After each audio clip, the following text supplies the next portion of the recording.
안녕하세요. 저는 40대의 나이의 평범한 남자입니다. 이런 사연을 적으면 손가락질 받을 수도 있겠지만 기가 막힌 사연이라 있는 그대로 적어볼게요. 저는 4년 전에 처남댁을 처음 뵙게 되었습니다. 그리고 사실 처남댁과 저와는 1년 넘게 몰래 만남을 가져오고 있네요. 일단 과거 이야기부터 시작하겠습니다. 처남은 결혼할 여자라며 우리 집에 아가씨를 한 명 데리고 왔었습니다. 그때 처남이 데려온 여자친구를 보고 아내의 눈빛이 불안하게 떨리는 것을 캐치하게 되었었죠. 처남도 그런 누나의 눈빛을 읽었는지 모르겠습니다. 저는 아내가 입양하라는 사실을 알고 있었습니다. 장모님은 결혼한 지 10년이 지나도 아이가 생기지 않자 제 아내를 입양했었고 그로부터 3년 뒤에 임신을 하게 되어 처남을 낳았다고 합니다. 어릴 적부터 둘의 사이는 누구보다 끈끈했다고 하더라고요. 아무튼 아내가 정성껏 차린 식사를 함께 하면서 처남댁이 될 여자를 조용히 바라봤습니다.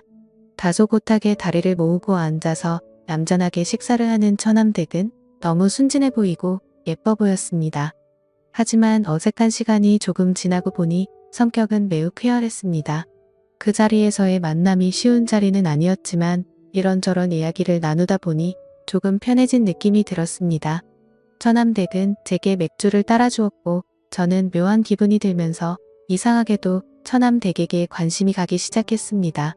처남은 지금 다니고 있는 회사에서 처남댁을 만나서 결혼 준비를 하였고 우리 네 사람은 곧잘 어울려 다녔습니다. 처남은 나를 매형으로 아주 좋아하고 있었고 처남댁도 아내에게 언니라고 부르며 친해지려는 노력을 하는 것이 보였습니다. 하지만 아내는 그런 처남댁을 은근히 밀어내며 촉을 세우는 것이 보이더라고요. 아내가 왠지 모르게 처남댁을 시기 질투하는 것처럼 보였습니다. 지나가는 말투로 처남댁에게 왜 그렇게 쌀쌀 맞게 대하냐고 물어봤더니 그 후로는 태도가 돌변해서 더 이상 처남댁에게 차갑게 대하지 않더라고요. 그날 이후로도 뭔가 이상한 게 느껴졌습니다. 처남과 처남댁이 결혼하기로 한 후로 아내는 굉장히 신경이 날카로워진 것이 느껴지더라고요. 자기의 사랑스러운 남동생을 그 여자에게 뺏겼다는 일종의 질투심인가 보다 하고 넘기고 싶었는데 아내는 식탁을 치우다가도 잠이 들기 전에도 멍을 때리는 모습을 보였습니다. 그러더니 어느 날은 샤워를 마치고 침대에 갔더니 아내가 이불을 뒤집어 쓰고 울고 있더라고요. 그때는 왜 그러지 싶었습니다. 이후 처남은 많은 사람들의 축복을 받으며 결혼을 올렸죠. 아내는 처남을 사랑스러운 눈빛으로 바라보며 축하해줬고 우리 아파트 단지에 처남의 신혼집을 장만했습니다. 처남댁은 형제가 없어서 그런지 우리 부부와 어울리는 것을 좋아해서 그런 결정을 내렸던 거죠. 결혼 전에 집을 알아볼 때, 혼수를 장만할 때, 집 계약을 할 때도 우리 부부와 함께하고 의지했습니다. 처남댁은 나를 보며 고모부가 너무 의지된다고 하면서 감사 표현을 하더군요. 두 남매의 관계가 수상하다고 생각이 들 때쯤 처남댁에게 전화가 걸려왔습니다. 우리 부부는 아직 아이가 없었지만 아이를 낳게 되면 처남댁이 나에게 고모부라고 부르는 것이 맞기 때문에 미리 고모부라고 호칭했습니다. 반갑게 전화를 받았고 처남댁은 나에게 할 말이 있다고 했습니다. 저는 처남 집으로 가서 얘기하면 되냐고 했더니 고모부 회사 근처에서 만나자고 했습니다. 저는 처남댁이 왜 나를 만나자고 하는지 목소리를 듣고 조금은 감이 왔습니다. 회사 옆 커피숍에서 처남댁을 만났습니다. 처남댁은 나에게 미안한 기색이 역력했습니다. 처남댁은 처남의 행동이 좀 수상하다고 하더라고요. 전화를 안 받을 때도 있고 한밤중에 누구와 통화를 할 때도 있다고 하는 것이었습니다. 처남댁은 처남에게 무슨 일이 있냐고 물어본 적이 없고 혼자 끙끙 앓다가 저를 찾아온 것이었죠. 가정생활에 불안함을 느낀 처남댁에게 알 수 없는 미묘한 감정을 느낀 나라는 놈도 참 늑대 같다는 생각이 들었습니다.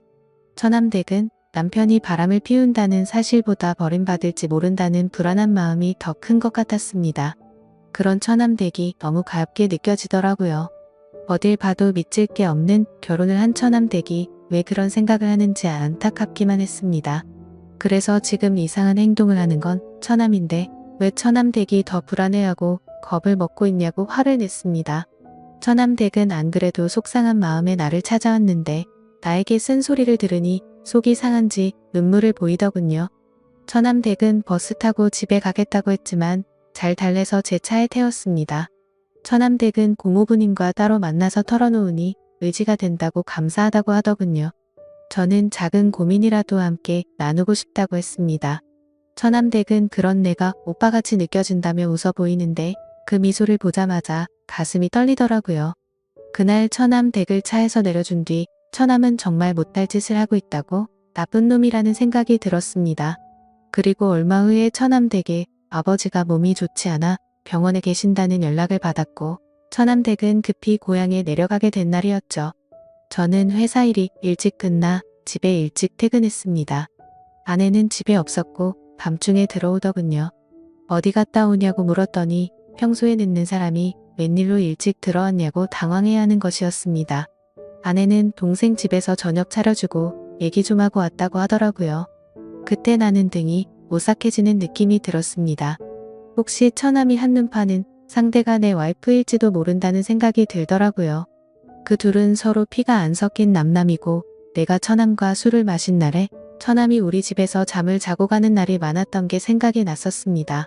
아내가 처남을 애타게 찾는 날도 있었고 처남이 집에 안 간다고 버틴 날도 있었던 것이 떠올랐어요.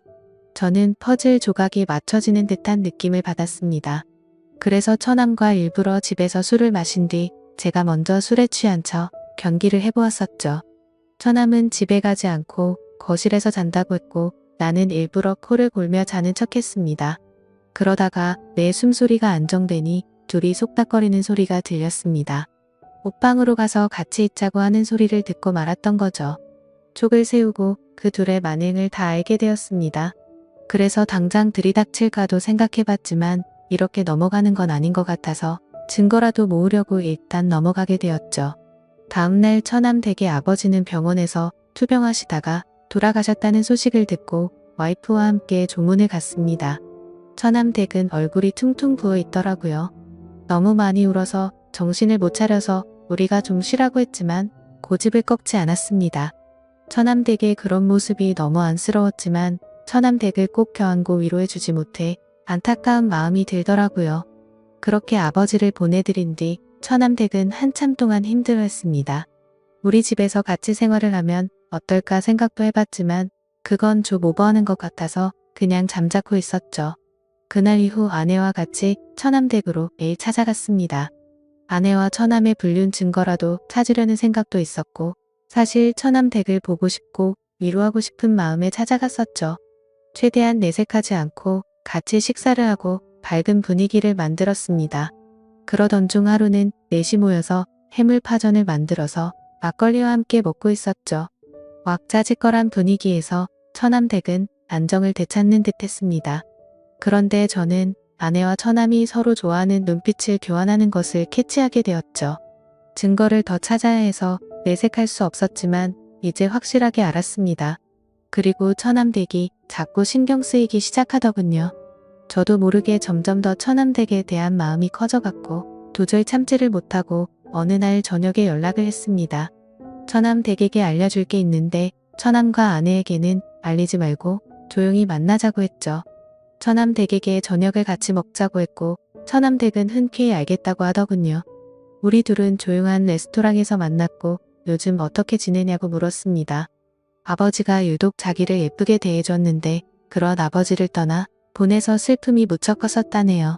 그래도 요즘은 저희 덕분에 좀 많이 나아졌다고 했습니다. 그래서 어렵게 저는 말을 꺼내고 말았죠. 사실은 아내와 처남이 친남매 사이가 아닌데 만남을 가지는 것 같다고요.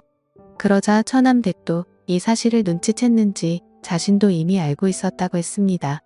그런데 자신도 증거물을 찾기 위해서 역겨운 생활을 이어가고 있다고 하더라고요. 그래서 처남 댁과 저는 같은 상황에 처했는데 우리라도 서로에게 힘이 되자고 말했고 살면서 어려운 일 있으면 언제든 얘기하라고 했죠. 그렇게 저희는 이야기를 더 이어갔고 와인을 마시기 시작했습니다. 그런데 처남 댁이 술에 취해서 그런지 눈물이 글썽거리더라고요. 그래서 저는 얼른 옆자리로 자리를 옮겼고 그녀를 토닥여주면서 위로해 주었습니다. 그 순간 기분이 묘해졌고 저도 모르게 그녀에게 제 마음을 솔직하게 말을 했죠. 사실 처음 보는 순간부터 좋아했다고 고백을 했고 처남 댁과 또 데이트하고 싶어요 하고 말을 했습니다. 처남 댁은 우리 이러면 안 되는 거 아니냐고 저를 밀어내더군요. 그래서 저는 처남댁에 눈을 똑바로 보면서 나를 의지하고 있지 않냐고 물었습니다. 그제서야 처남댁은 흐느껴 울면서 나에게 기대더군요. 저는 그런 처남댁을 안아주었고 우리는 서로의 사랑을 확인하고 연인이 되었습니다. 그리고 저희의 만남은 비밀로 하자고 했고 서로가 저 남매라는 가면을 쓴 더러운 인간들 증거를 모아서 이혼을 하자고 했네요. 그리고 모든 상황이 정리되면 처남댁에게 결혼을 하자고 약속했습니다. 살다 보니 참 별의 일이 다 있는 듯 하지만 아무렴 어떤가요? 결국에는 제가 사랑하는 여자를 만나게 되었으니 해피엔딩이 아닐까 생각이 듭니다. 제 사연을 읽어주셔서 감사합니다.